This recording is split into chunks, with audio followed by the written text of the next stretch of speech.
साथियों, आज भारत एक अद्भुत सांस्कृतिक पुनर्जागरण का साक्षी बन रहा है।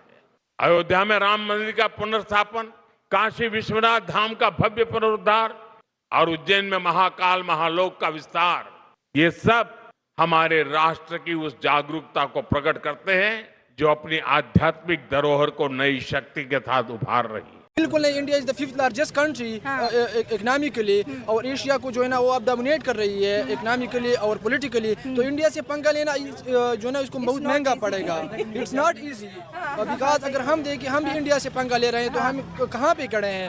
वी आर टीम तक नहीं भेज रहे बल्कि हिंदुस्तान खाली मतलब काम करने से तरक्की नहीं कर रहा, उसकी धरती में कुछ है।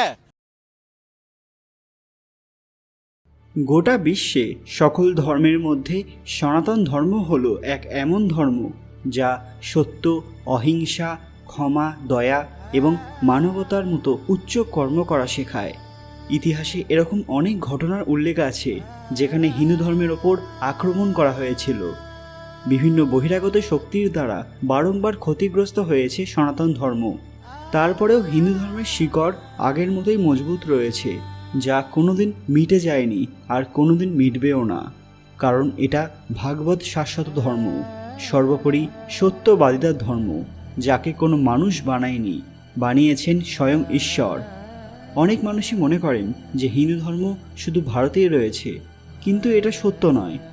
আজকে আমরা এমন কিছু তথ্য আপনাদের জানাবো যা শুনলে সবাই অবাক হয়ে যাবেন।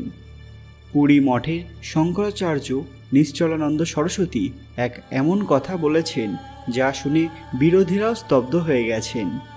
তিনি এমন কোন কথা বলেছিলেন যা শুনে গোটা বিশ্ব কেঁপে উঠল? এর সাথে আমরা এটাও বলবো যে কোন কোন দেশে হিন্দু ধর্ম ছড়িয়ে পড়ার সম্ভাবনা জোরালো হচ্ছে। কিন্তু এটাও জেনে নেওয়া দরকার যে কিভাবে এই দেশগুলি অন্য ধর্মের আওতায় চলে এসেছিল। তার আগে সবাই কমেন্ট বক্সে হর হর মহাদেব লিখতে ভুলবেন না। সকলকে পুরাণ কথা নতুন একটি ভিডিওতে স্বাগত। আজকে আপনারা জানবেন কোন কোন দেশ হতে চলেছে হিন্দু রাষ্ট্র। ভিডিওতে এগোনোর আগে সবাই কাইন্ডলি আমাদের চ্যানেলটি সাবস্ক্রাইব করে নেবেন। হিন্দু কোনো ধর্ম নয়, এটা বিজ্ঞান। যদি বৌদ্ধ ধর্মের কথা বলা হয় তাহলে আমরা দেখতে পাবো যে গৌতম বুদ্ধকে হিন্দু ধর্মে ভগবান বিষ্ণুর নবম অবতার মনে করা হয়। শিখ ধর্মের প্রথম গুরু গোবিন্দ সিং হিন্দু ধর্মকে রক্ষা করতে তরবারি ধারণ করেছিলেন। আজও শিখ ধর্মের লোক হিন্দু দেবদেবীর পুজো করে থাকেন। জৈন ধর্মেও দর্শন পুজোর প্রচলন রয়েছে। প্রণামী ধর্মের মানুষরা ভগবান শ্রীকৃষ্ণকে নিজেদের আরাধ্য মনে করেন। বিশেষ কিংবদন্তি অনুসারে আজ থেকে প্রায় 700 বছর আগে চীনকে মহাচীন বা প্রাগ জ্যোতিষ বলা হতো, যাকে কামরূপের সঙ্গে যুক্ত করা হয়েছিল। এই রাজ্যের প্রথম উল্লেখ পাওয়া যায় রামায়ণ এবং মহাভারতের মতো মহাগ্রন্থে, যাকে পশ্চিমের সমুদ্রে বরাহ পর্বতের কাছে স্থাপন করা হয়েছিল। হরিবংশেও এর উল্লেখ পাওয়া যায়। অনেকের মতে হিউয়েনসাং এবং আলবিরুনির সময় কামরূপকেই মহাচীন বলা হতো। কালান্তরে এই জায়গা বিভাজিত হয়ে যায়। Singapore, Burma, Cambodia, Indonesia, Java, সুমাত্রার মতো জায়গা এর অংশ ছিল। এর যে জায়গাটি ভারতের মধ্যে থেকে গিয়েছিল তাকে আসাম বলা হয়। এখানকার বিভিন্ন জায়গায় তথা চীনের বেশিরভাগ অংশে আজও বৌদ্ধ ধর্মকেই প্রধান ধর্ম মনে করা হয়। ইন্দোনেশিয়া মূলত এক ইসলাম রাষ্ট্র, কিন্তু আজও এখানকার সংস্কৃতির মধ্যে হিন্দুত্বের ছাপ দেখা যায়। গৌতম বুদ্ধ কোনো নতুন নিয়ম শুরু করেননি, প্রাচীন নিয়মকেই সবার মধ্যে ছড়িয়ে দিয়েছিলেন, যে কারণে বৌদ্ধ ধর্ম অনেকটা হিন্দু ধর্মের মতনই। এই দৃষ্টিতে দেখলে পৃথিবীতে অনেকগুলি হিন্দু দেশ রয়েছে, যা হলো Nepal, Vietnam, Thailand, Cambodia, Bhutan, Myanmar, Sri Lanka, তিব্বত, লাওস, তাইওয়ান এবং সর্বোপরি ভারত। পুরীর অন্যতম প্রধান ব্যক্তিত্ব শঙ্করাচার্য স্বামী নিশ্চলানন্দ সরস্বতী দাবি করেছেন যে ভারত শীঘ্রই একটি হিন্দু রাষ্ট্রে পরিণত হবে। তার মতে দেশে যা ঘটছে তা থেকে বলা যায় আগামী 3.5 বছরের মধ্যেই ভারত হিন্দু রাষ্ট্র হবে। তবে তিনি এটাও বলেছেন যে দেশে বসবাসকারী অন্য ধর্মের মানুষদের বাইরে পাঠানো হবে না বা তাদের ধর্ম পরিবর্তনও করা হবে না, তারাও শান্তির সঙ্গেই বসবাস করবেন এই দেশে। তিনি নাকি এমনটাও জানিয়েছেন যে বেশ কিছু দেশ ভারতের জন্য অপেক্ষা করে আছে। যদি ভারত নিজেকে হিন্দু রাষ্ট্র ঘোষণা করে তাহলে তারাও একই পথে নামবে। যদি ভারতের সবাই শান্তির সঙ্গে থাকতে পারে তাহলে বাংলাদেশের লোক কেন পারবে না, এমনটাও বলেছেন তিনি। জেনে নেওয়া দরকার যে শুধু ভারত নয়, বিশ্বের আরও অনেক দেশ হিন্দু রাষ্ট্রে পরিণত হবে, যার প্রমাণ বর্তমান সময়ে পাওয়া যাচ্ছে। চীন, কানাডা, মরিশাস, থাইল্যান্ডের মতো জায়গায় হিন্দু ধর্মের বিস্তার ঘটেছে। কিভাবে? আসুন দেখে নিই। গণেশ উৎসব ভারতের একটি সর্ববৃহৎ উৎসব। এই সময় সুবিশাল সব গণেশ প্রতিমা দেখতে পাওয়া যায়, তার সঙ্গে মানুষের ভিড় চোখে পড়ার মতো। প্রথমবার শুনে মনে হবে যে সবচেয়ে উঁচু গণেশ প্রতিমা ভারতেই হবে, কিন্তু না। ভারত, নেপাল, কম্বোডিয়া ছাড়া আর কোন জায়গা গণেশজির ওপর এতটা শ্রদ্ধা রাখেন? 13 তলা বিল্ডিংয়ের সমান বা 131 ফিট উঁচু এই গণেশ প্রতিমা স্থাপন করা হয়েছে থাইল্যান্ডের মাটিতে। থাইল্যান্ডের ক্লং খোয়াং শহরে স্থাপিত হয়েছে এই মূর্তি। এই প্রতিমাকে দেখে মনে হয় যেন অনেক বছর পুরনো, কিন্তু আপনি জানলে অবাক হবেন যে এটা শতাব্দী প্রাচীন নয়। এই মূর্তিটি ভালোভাবে লক্ষ্য করলে দেখা যায় যে তার মাথায় একটি পদ্মফুল এবং তার মাঝখানে ওম তৈরি করা হয়েছে। এই মূর্তিকে এমনভাবে নির্মাণ করা হয়েছে যে বড় কোনো প্রাকৃতিক দুর্যোগে এর কোনো ক্ষতি হবে না। মূলত ব্রোঞ্জ দ্বারা নির্মিত এই মূর্তি। আপনি হয়তো জানতে আগ্রহী যে এটি কে তৈরি করেছে।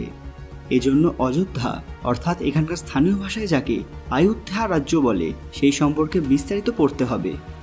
এই সাম্রাজ্যের অধীনে 1549 সালে চা চোয়েং সাও নামের একটি বিশেষ শহর প্রতিষ্ঠিত হয়েছিল, যেখানকার সংগঠন সর্বদা ধর্মীয় এবং সামাজিক কাজ করতে প্রতিশ্রুতিবদ্ধ থাকে।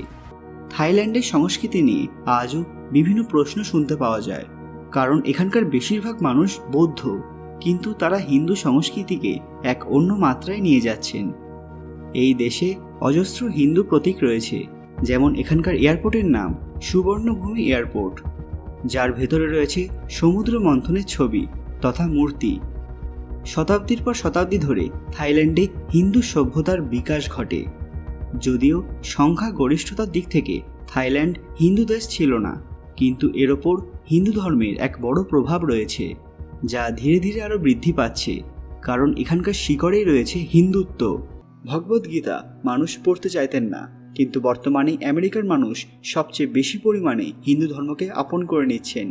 ভগবদ্গীতার মতো পবিত্র গ্রন্থের প্রচার প্রসার করছেন, যার ফলে আমেরিকাতে বর্তমানে হিন্দু জনসংখ্যা এত বেড়ে গেছে, যার ফলে অনেকের এটা চিন্তার কারণ হয়ে দাঁড়িয়েছে। হিন্দু সনাতন ধর্ম একমাত্র ধর্ম যে ধর্ম গ্রহণ করার জন্য কোনো ব্যক্তি বা গোষ্ঠীর ওপর জোর জবরদস্তি করে না বা বাধ্য করে না, তা তিনি নিজের থেকেই করেন, সেটা ভারতের হোক বা অন্য কোনো দেশে। হিন্দু ধর্ম গ্রহণ করার ক্ষেত্রে যেসব দেশের নাম বিশেষভাবে উল্লেখযোগ্য, তার মধ্যে আমেরিকা সর্বপ্রথমে আছে। হিন্দু ধর্মের সবথেকে প্রচার এবং প্রসার আমেরিকাতেই হচ্ছে। সেখানে কোনো সময় দেখা যায় রাস্তার মধ্যে কিছু ভক্ত হরে কৃষ্ণ হরে রাম মন্ত্র জপ করছেন বা কীর্তন গান গাইছেন। আবার কোনো সময় ভগবদ্গীতার মতো পবিত্র গ্রন্থ ফ্রিতে মানুষকে দেওয়া হচ্ছে। কিছুদিন আগেই একটি ভিডিও ভাইরাল হয়েছিল, যেখানে দেখা যাচ্ছে যে 2000 বাচ্চা একটি স্টেডিয়ামে একত্রিত হয়েছে এবং সেখানে তারা ভগবদ্গীতা পাঠ করেছিল। এই অনুষ্ঠানটির জন্য সেই বাচ্চারা প্রায় 1 বছর ধরে রিহার্সাল করেছিল। এই বাচ্চাদের কেউ কিন্তু কখনো জোর করেনি। ভগবদ্গীতা পাঠ করার জন্য তারা স্বেচ্ছায় এগিয়ে এসেছিল এবং ভালোবেসে এই কাজ করেছিল। এটাই সনাতন ধর্মের সৌন্দর্য, যার জন্য এই ধর্মের টানে মানুষ নিজে থেকেই এই ধর্মকে আপন করে নেয়। পাকিস্তান ছিল হিন্দু উপত্যকা সভ্যতার ভিত্তি, বিশ্বের অন্যতম প্রাচীন সভ্যতা। ধারণা করা হয় যে মহেঞ্জোদারোর পশুপতি মূর্তিটি শিব এবং মাতা দেবী শক্তিরূপে পূজিত হওয়ার জন্য বিবর্তিত হয়েছিল। বিভিন্ন প্রত্নতাত্ত্বিক নিদর্শন যেমন স্বস্তিক চিহ্ন এবং সিন্ধু সভ্যতার যৌগিক ভঙ্গিগুলিও আদি প্রভাবের দিকে ইঙ্গিত করে, যা হিন্দু ধর্মকেই আকৃতি দিয়েছে। সিন্ধু সভ্যতার মানুষের ধর্মীয় বিশ্বাস এবং লোককাহিনী দক্ষিণ এশিয়ার এই অংশে বিকশিত হিন্দু বিশ্বাসের একটি প্রধান অংশ হয়ে উঠেছে। পাকিস্তানের হিন্দু সম্প্রদায়ের সবচেয়ে বড় সমস্যাগুলির মধ্যে একটি হলো অপ্রাপ্তবয়স্ক হিন্দু মেয়েদের জোরপূর্বক ধর্মান্তরিত করা। এরকম বহু ঘটনার কথা শোনা গিয়েছিল, কিন্তু বর্তমানে পাকিস্তানের বেশ কিছু জায়গায় হিন্দু উৎসব পালন করা হচ্ছে, যার মধ্যে দুর্গাপূজা অন্যতম। 2013 সালে করাচিতে 150 বছরের পুরনো স্বামীনারায়ণ মন্দিরে দেবী দুর্গার আরাধনার ব্যবস্থা করেছিলেন সেখানকার হিন্দুরা। যে ঘটনা সেই সময়ে অনেক কথার সম্মুখীন হয়েছিল। পাকিস্তানের হিন্দুরা জাগ্রত হচ্ছে, শুধু তাই নয়, এখানকার মুসলিম ব্যক্তিরাও নিজেদের খারাপ অবস্থার জন্য ধীরে ধীরে জেগে উঠছেন। নিজেদের উন্নতির জন্য তারা অন্যদিকে মন দিচ্ছেন। কিভাবে পুনরায় দেশের হাল ফেরানো যায়, দারিদ্রতা, অনাহার এসব দূর করা যায়, সব দিকে মন দিচ্ছেন তারা। মনে করা হয় দাপর যুগ পর্যন্ত পৃথিবীতে কেবলমাত্র সনাতন ধর্মের অস্তিত্বই ছিল। দাপর যুগের শেষে যখন ভগবান শ্রীকৃষ্ণ পরম ধামে বিলীন হয়ে গেলেন, তারপর থেকেই কলিযুগের শুরু হলো। এরপর থেকেই মানুষ নিজেদের জীবনশৈলী অনুসারে অন্য ধর্মের স্থাপনা করলেন, যার মধ্যে ইহুদি ধর্মকে ভগবান শ্রীকৃষ্ণের বংশধর দ্বারা স্থাপিত করা হয়েছে এরকম মনে করা হয়। এছাড়াও অন্যান্য অনেক ধর্ম স্থাপিত হয়েছে।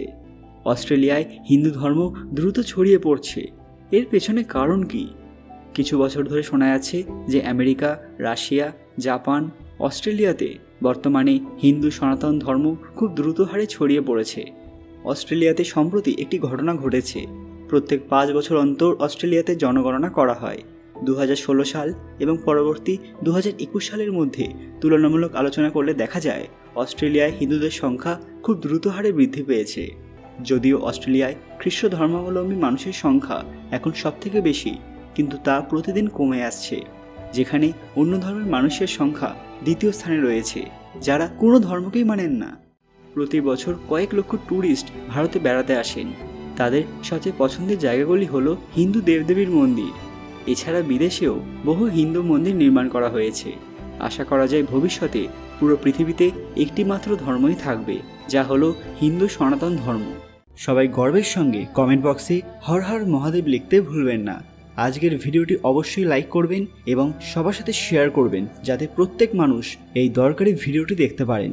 আরও এরকম অজানা তথ্য পেতে পুরাণ কথা অফিসিয়াল চ্যানেলটি মনে করে সাবস্ক্রাইব করে নেবেন। আপনারা যদি হিন্দু ধর্মের ভবিষ্যৎ সম্পর্কে আরও জানতে চান, সেটা আমাদের কমেন্টে জানান। খুব তাড়াতাড়ি ফিরে আসবো নতুন একটি দরকারি ভিডিও নিয়ে। ততক্ষণ আপনারা এই ভিডিওগুলি দেখতে পারেন। ধন্যবাদ।